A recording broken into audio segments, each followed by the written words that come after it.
it's Jan back at it again with another nerdy bookish video. This is gonna be my July wrap up.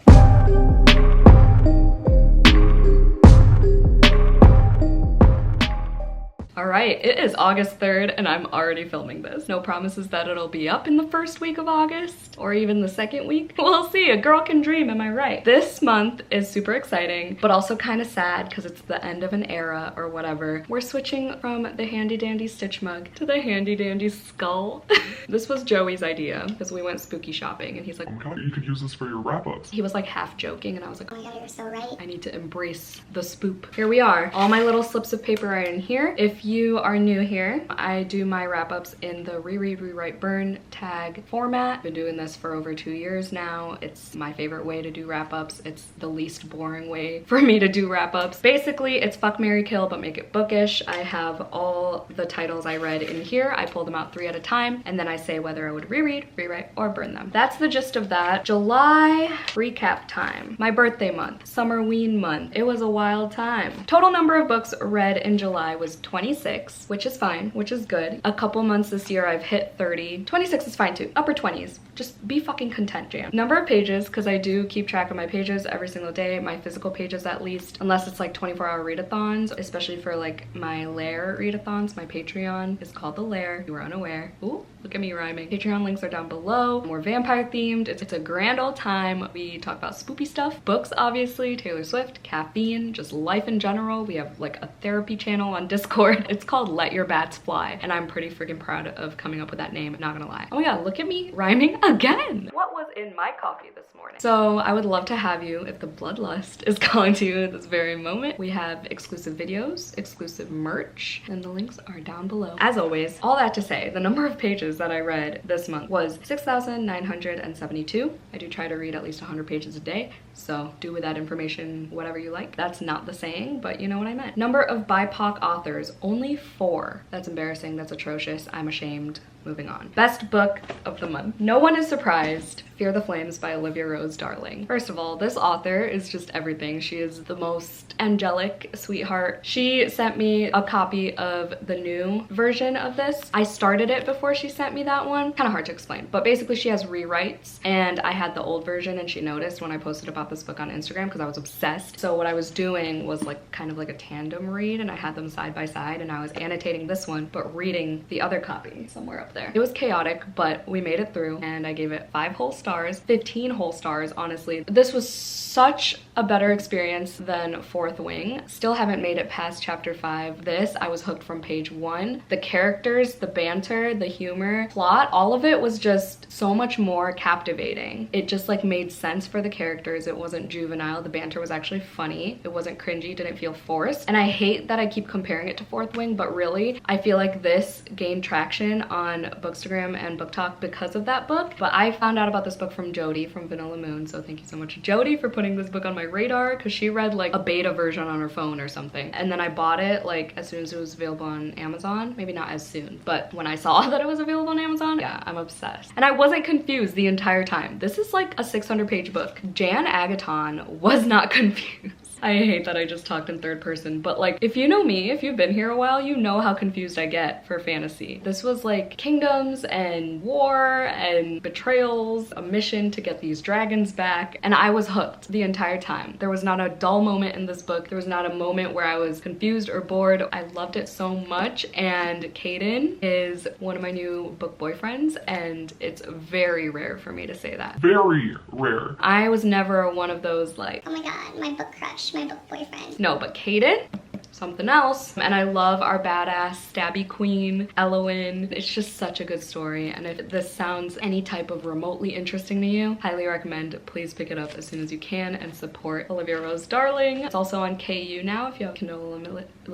If you have a Kindle Unlimited subscription. Worst book was Dark Harvest by Norman Partridge. The fact that I still remember this author's name is ridiculous to me. I sold that like immediately. I read it during Summerween. I think I read it it in like 1 or 2 sittings. It's like 100 pages. This pumpkin monster thing ravaging this ravaging? Is that the right word? I don't even know. I don't know. Invading this town. It was just not written well. I was bored. I didn't care. I had the audiobook. It was available on Hoopla, surprisingly. I gave it 1 star and then immediately sold it. And I don't give 1 stars too often. So this month was like a very quantity over quality type thing. And I gave a lot of 2 stars, like more than any other month ever, I think. So interesting.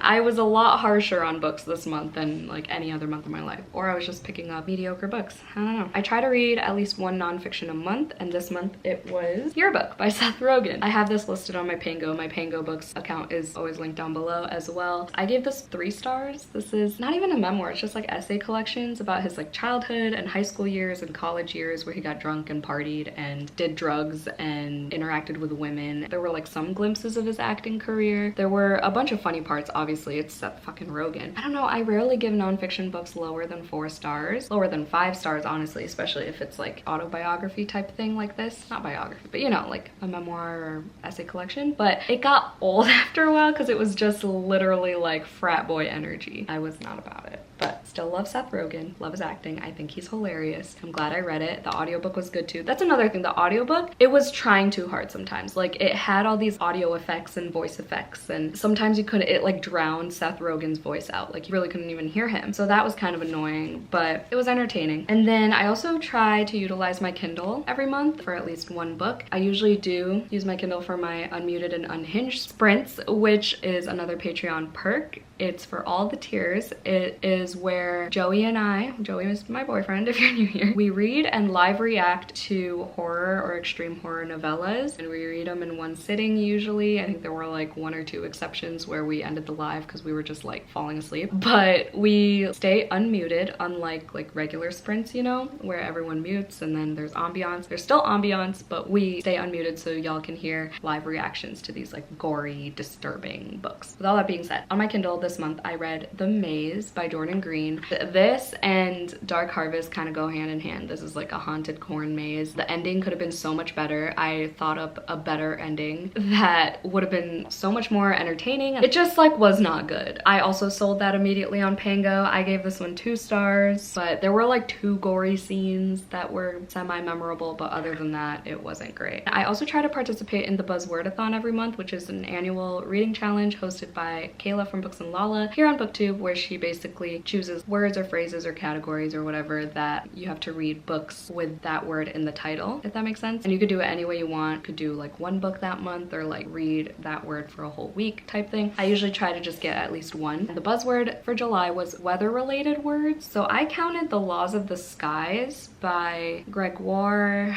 I don't remember their last name. It was a French name, so I don't remember. It's a translated work. It's a horror novella, maybe? It's basically a retelling of Lord of the Flies, The Laws of the Skies. Get it? Get it? I picked this up because it was pitched as Winnie the Pooh meets the Blair Witch Project. And I was like, first of all, Winnie the Pooh in a horror. Okay, I'm sold, you know? Curious. I gave it 3 stars. The first half was really, really good. I was intrigued. There was a lot of like social commentary about what I saw as like society and the government and stuff, and how they control people and how humans are really never free. And there was this one line about like, when you're a child, you're not free because you have all these restrictions, but then when you grow up to be an adult, you're not free because you have all these responsibilities. Those parts really hit. There was like maybe 1 or 2 cool kills. Children, these 6th graders go on this like field trip and then they start killing people basically. And then the very end with the warthog, that was a good scene. I think that was a really good ending. So that's what pushed it to 3 stars for me, but I was bored for most of it. I believe in Kayla's video announcing the buzzwords for 2023, she did mention that sky is acceptable because, you know, weather related, like snow and rain comes from the sky. So that should count, right? I'm counting it. One of my loose goals is to read at least 1 500+ page book every month. Fear the Flames. Granted, I only read like the last few pages. On July 1st, I finished this to kick off the month, which was good because last month I was so scared I would finish this in June and would have to pick between Divine Rivals and Fear the Flames for my favorite book of the month. So that solved that problem. And then also I read the final... I keep saying there's no the. I read Final Offer by Lauren Asher. This is the 3rd book, the last book in the Dreamland Billionaires trilogy. I'm so excited for the little spin-off series that she's writing. This trilogy was like the most pleasant surprise. I did like the second one better, surprisingly. It had one of my least favorite tropes in it, and this one had like two of my most favorite romance tropes, which was second chance and forced proximity. But I gave this one 4 stars, so still a really high rating. I was invested in the characters. I laughed a bunch of times. I annotated it. I really liked the parts where the 3 brothers like stood up to their dad. This is all about inheritance. It does revolve around money, so that's like a big reason why I was skeptical about these books. But Sid from Sid Bookworm convinced me to pick it up finally. So now we're done. We're done with it. This is one of my finished series of 2023. That list is slowly but surely growing, y'all. This follows,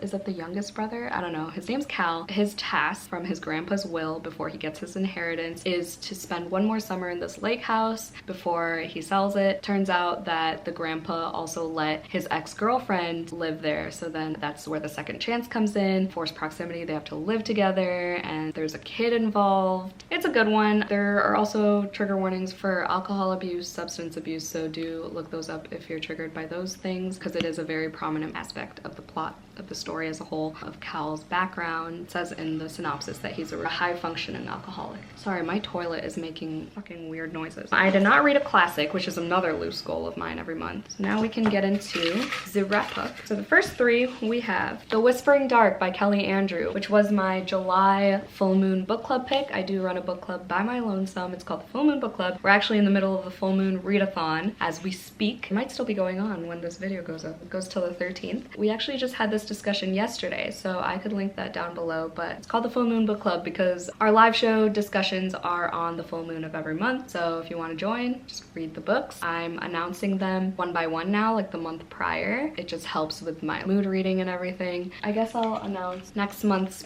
oh god. I'm just trying to get it out in every video that I can so people are aware, but it's also on my community tab and on Instagram. For August, our pick is Court of the Undying Seasons by A.M. Strickland. This is a queer vampire book set in a school, so I'm super excited because y'all know how I love my vampires. My guest host for this month is going to be Darian from Darian Reads, and our live show is going to be August 30th at 6 p.m. Central, I believe. I think that's what we agreed on. I hope you can join us. All right, so we have The Whispering Dark, we have The Maze, which I just talked about, and then Yearbook, which I also talked about. Fuck, these are all, I think I would reread Yearbook because it's Seth Rogen, and I gave that one 3 stars. I gave The Whispering Dark 2 stars. Okay, I would rewrite this to flesh out everything more, character development, answers to so many questions. The premise is good, like there's deaf rep in this, it's set in a school, there's like spooky things going on. Like the synopsis really misleads you. I just wanted more things to be resolved. Even like my guest host and everyone in the chat at the live show yesterday, we were all just confused, just agreed that nothing really was of substance, like nothing got fully out there. Like the execution was very poor, a couple plot holes, so I would rewrite that in that sense. And then I would just burn The Maze because I would never reread it. I don't even own it anymore. I mean, I guess I could get it on my Kindle because it's on KU, but I wouldn't. Felt like I wasted my time. The ending just was so flat. I was just bored. Okay, next 3. Cackle by Rachel Harrison. Everything the Darkness Eats by Eric LaRocca. The Witch Doesn't Burn in this one by Amanda Lovelace. So I listened to that one on audio. It's just a poetry collection. It's like modern poetry. Amanda Lovelace, y'all have probably heard of her. It was just quick. I was supposed to read this for my witchy themed vlog that I filmed last month. I kind of forgot that I had the audiobook from Libby, so I listened to it like right after I ended that vlog. I gave this 3 stars. It had a couple good quotes that hit, but it was just classic Amanda Lovelace. I've read a couple of her, read a few actually, of her poetry collections, and they're all kind of just the same. They're there. It's poetic. The audiobook was read by Amanda Lovelace, and I didn't like it. It just didn't sound poetic. Like, yeah, it was sped up, but it just like wasn't good. I would burn this one, and that's ironic. LOL, the witch doesn't burn in this one, but this is gonna burn. Fuck.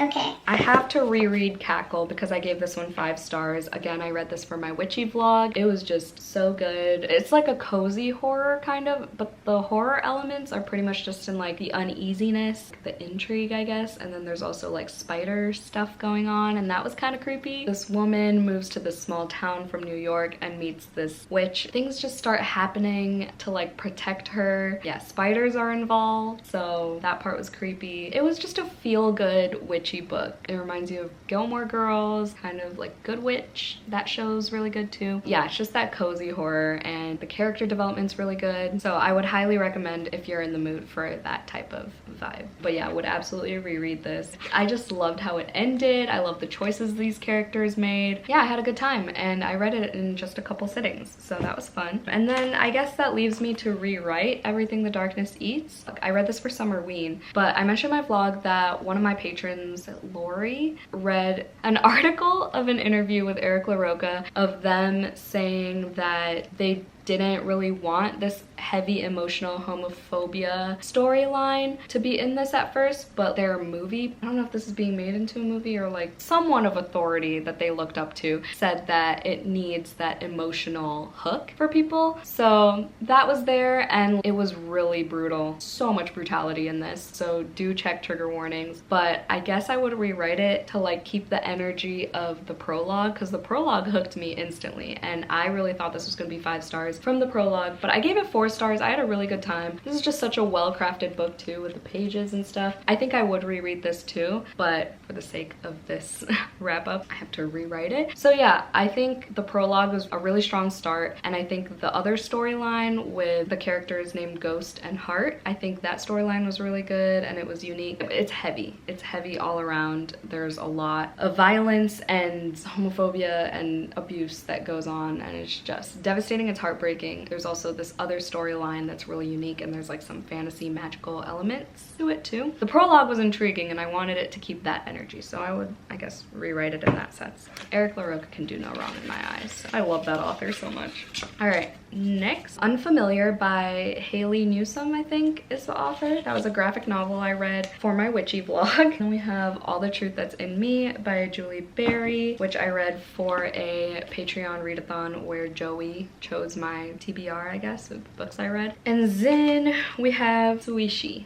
Suishi? Still don't know. Suichi? I'm not sure. Correct me in the comments if you know how to pronounce this. By Junji Ito. This is his newest work, and I bought it like on release day pretty much. Or no, the day after release day. I gave this one 3 stars, but this is the one I would reread because one, this is the one I own. I would reread Unfamiliar too, but it was a library book, so most likely not. This I would reread because Junji Ito, again, can do no wrong. This was only 3 stars though, which is rare for my ratings for Junji Ito books, but I just prefer his story collections that don't all connect. Like, I like the separate stories. This one was just about this character in different, like, you know, shenanigans, I guess. And he's creepy, and there were some creepy stories in here, but I don't think this is Junji Ito's best. But I would still reread this. I would rewrite, oh, hold on, scratch that, sorry. I would reread Unfamiliar because it was like the cutest art style I've ever seen. This cute little witch, her name was Planchette, and I was just like, my heart is yours. So I would reread that. This I would rewrite just to make it better.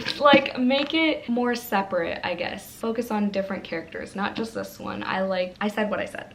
And then I would burn this. I gave this one 2 stars. I was not a fan. The audiobook was good, and that's the only way I got through it, but it's set in this like fictional Puritan village. This girl's tongue got cut out or whatever, and she's trying to learn how to speak and read, and we're just trying to figure out who did this to her and why, how she came back to the town after all this happened, because one of her friends or sisters or something didn't come back. Is this supposed to be a tongue? I just realized that red part, is that supposed to be a tongue? Probably. That makes this cover better if that's what that is, but yeah, I wasn't into this. This is also on my Pango already. Oh, Unfamiliar, I gave 5 stars, I think, if that wasn't clear. Sorry, I'm such a mess. I just came from work. Give me a break. I'm just all over the place right now. We have Hack Up the Moon by Kristen Higgins, The Laws of the Skies, and then Mysteries of Thorn Manor by Margaret Rogerson. Okay, I would burn The Laws of the Skies. Already talked about that. I would reread Mysteries of Thorn Manor. This is the sequel to Sorcery of Thorns, which is one of my favorite YA fantasies of all time. I'm actually in the middle of a reread right now, and I'm doing an annotate with me video for Patreon, so that's fun. But but this is one of the books I read for my Patreon readathon. Joey picked this one out too, so I read it in like a day. Obviously it's super short, but it was a cute time. I gave it 4 stars though, not 5, because you know, it's a novella. Like, it wasn't a full-blown story that had all this like development and stuff. Plus I knew the characters already, and so there wasn't that like introduction aspect of it, and you're just like watching them go through their daily lives in this manner with a bunch of like hidden doors and stuff. The ending was really cute. I would reread that. I would rewrite Pack Up the Moon, although I gave this 5 stars, and although it was so heavy to the point where I had to take months to read this book because it was so like triggering and just so sad and heavy on my heart. I sobbed at this book, okay? Like, I loved this book, but I do think it is a little bit too long. It's like over 400 pages for a sad romance about this dude's wife dying from this terminal illness, and she left him letters to read 1 letter each month for a year after her death, and it was devastating. And the audiobook was so good, especially towards the end, because like there were like voice breaks at the sad parts, and like you just felt so emotional by then, and it was just really freaking good. But I would cut out a few pages for sure. If you didn't know, significant others dying in books is like my biggest weakness and a guaranteed sob fest. This was no exception. When did I read this? I think this was for my cramming vlog, so you should be able to see me sob over this book. Joey walked in on me sobbing. It was a whole moment. I was like, please never die. Next 3. Any Man by Amber Tamblyn, which I read for Summerween. There Are No Saints by Sophie Lark, which I also read for the Lara Readathon. This was the first book that Joey chose for me to read. And then, what the fuck is going on out there? Practical Magic by Alice Hoffman. Well, I would reread There Are No Saints. I gave this 5 stars. Vlogs on Patreon, but I had such a good time. This is a dark romance. I don't pick these up too often, but I just couldn't resist the snake on the cover. Like, come on. These 2 snakes on the cover. And the tattoo gun scene, the illustrations in this. I'm so glad I bought it physically. And then my friend Christina from Christina's Chapters bought me the sequel for my birthday, so I'm gonna dive into that this month. The synopsis gives us nothing, and you're just like shook and shaken to your core once you start reading this, because there are some odd scenes. It's just unhinged. It's the epitome of unhinged, and I loved every second. So I've reread this. I think I would rewrite Any Man. So this is a super heavy book about SA from perspective of a male victim. I think I would just rewrite some of the format choices that Amber Tamblyn chose. She's a poet before like a novel author. This beeping is incessant and it's really fucking annoying. I'm so sorry. She was trying to make a lot of these parts poetic, and it just like didn't work for me. I would make more prose, I think. I mean, it was a quick read because of her choices, but I think I would have preferred this in prose. There was a chapter with a bunch of tweets, however. That was one mixed media thing that I appreciated because it was done really brilliantly. Is that the smoke alarm? Like, I'm fucking confused. So distracting. I really appreciated that Twitter chapter because it exposed how social media reacts to situations, no matter how heavy they are, how important they are, and how media in general, like the news outlets and stuff, and then celebrities and how public society reacts to things and how fast they move on. So those were all good, but again, more prose. And then I would burn Practical Magic. It was 2 stars for me. I gave Any Man 3 stars, by the way. Practical Magic I read for my witchy vlog. I couldn't have done it without the audiobook, but I wanted to finish the book so I could justify watching the movie and be satisfied, knowing that I read the book, but I also already sold that on Pango. I had such high expectations because I wanted the same kind of vibes as like In the Company of Witches and Cackle. I was not a fan. I did like Rules of Magic, which is following the same family of witches, but like a different generation, and I am going to continue the series. I don't think you have to read them in order necessarily, so that's cool. Alice Hoffman's a good writer, but Practical Magic, it just did not show. Alright, I'm just gonna try to push through this beeping. Witchy Volume 2, which I read during Summerween. It's a graphic novel. King of Battle and Blood, I forgot I read that in July, by Scarlett St. Clair. And then Dark Harvest, which I would burn, obviously. Oh, I read such mediocre books. I would burn Dark Harvest because it was my worst book of the month and it was 1 star. I would reread Witchy Volume 2 because it's a graphic novel and I liked that one better than the first one. It didn't stand out to me really as a story, but compared to King of Battle and Blood, I would rather reread that than reread this because this was kind of disappointing. I mean, the audiobook was good. The narrator had this like soothing, seductive voice, so it was fun to listen to. And the sex scenes weren't really that cringy, surprisingly. It's just your classic vampire romance. I mean, there was nothing unique about this type of vampire. It was just smut and blood sucking. Maybe I'll read the second one if the audiobook happens to be available on Libby, but other than that, I'm not gonna go out of my way to read it. I would rewrite that to make it more unique. Put a little spin on the vampy world, you know? I heard the sequel's even worse, so I don't know, but I got rid of that book too. We're almost done. It's one thing I like about not reading 30 books in a month. Falling by TJ Newman, which I read during Summerween. Sing Me to Sleep by Gabby Burton. And then Fear the Flames. That's not Fear the Flames. That's so awkward. Fear the Flames. I cannot believe I just did that. Obviously reread this a billion times. Reread. It sucks because this was also a contender for my favorite book. Well, honestly not in comparison to this, but this would be my second option if this weren't in July. This was 5 stars. It's about a black siren in this prejudiced kingdom where her existence is basically illegal. It is illegal. She gets this job to be a guard for this prince, and the prince is like weirdly nice to her. I don't know. I was expecting him to be meaner, but I guess I'm glad that he wasn't. I don't know. There were all these secrets that she was hiding, not only about her existence, but also like her little sister. She was like protecting so many things about her. Like she was so obsessed with protecting her little sister, which is fine, you know, family over everything, but like I guess I would rewrite it in that sense to make her say anything for what the fuck's her sister's name? She only said it like 97 times. Was it Rain? I want to say it was Rain. Yeah, but it's for Rain. And if it's for Rain, ...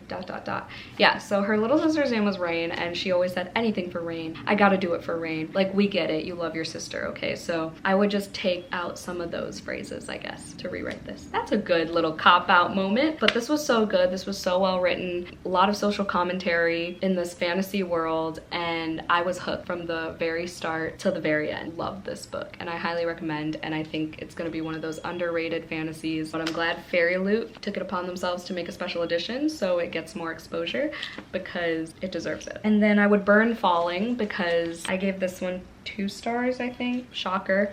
I listened to it on audio and I kind of just hated it. I was bored. I thought it was going to be a lot more riveting. This pilot had to crash the plane basically to get his family back from their kidnappers. And I thought it was just going to be a lot more fast-paced and stressful, and I just didn't feel that from the audiobook. Maybe it would have felt better reading it physically, but I wouldn't know. I'm not going to read this author's new book, Drowning. I'm just not interested. Next 3. Now it's your time to shine. Final offer. An Elderly Lady's Up to No Good, which I listened to on audio, and then A Mirror Mended, which I also listened to on audio. So obviously I would reread this. I already talked about it 100%, especially in comparison to these 2. Listen to both of these on audio because they were short audiobooks. I think I listened to one right after the other. Rewrite An Elderly Lady's Up to No Good because I liked the story. I just think it could have been more brutal, less cozy. I would have loved to see that in An Elderly Lady, you know? I know the physical book is like this tiny. I read it audibly and I zoned out, but I will read the sequel. And then I would burn A Mirror Mended. This is the sequel to A Spindle Splintered by Alex E. Harrow. I'm just not a fairy tale girly. It was a fun time, but I couldn't tell you anything about it, and I did like the first one better. All right, I have 2 more, and these will be wild cards, so it could be anything goes. Witchy Volume 1 and Mirror Lake. I think I would just burn Witchy. I don't really care enough for it. I'd rather read the sequel over, like I said earlier. And then Mirror Lake was the 3rd Shady Hollow mystery story. I wouldn't burn it, so I think I would rewrite it. I feel like the wolf, he was supposed to be annoying. He was like this author that came to the town. He was supposed to be annoying, but just make him a little less annoying because it ruined the story for me about how annoying he was. And he wasn't really necessary per se. There were also, I feel like, too many red herrings in this one. I'm still gonna read the 4th one though, Twilight Falls, which comes out in November. That's my verdict on that. I gave Mirror Lake 3 stars. I read it for Summerween. Did I say my ratings for everything? Probably not. An Elderly Lady's Up to No Good, I gave 2 stars. Mirror Mended also gave 2 stars. Cool. Glad I cleared that up for everyone. Well, I guess I made it almost pretty much just in time for the sun to ruin my lighting. If you made it to the end of this video, put a flame emoji in the comments down below to represent Fear the Flames, because I've used the dragon one before already, because I've made this last like 3 different vlogs. Thank you so much for watching. Let me know if you've read any of these books and feel the same way, or if you disagree with me, whatever. Talk in the comments. Thank you so much for watching. Hope y'all had a great day. Stay safe and stay spooky always, and I'll see you on my next one. Bye!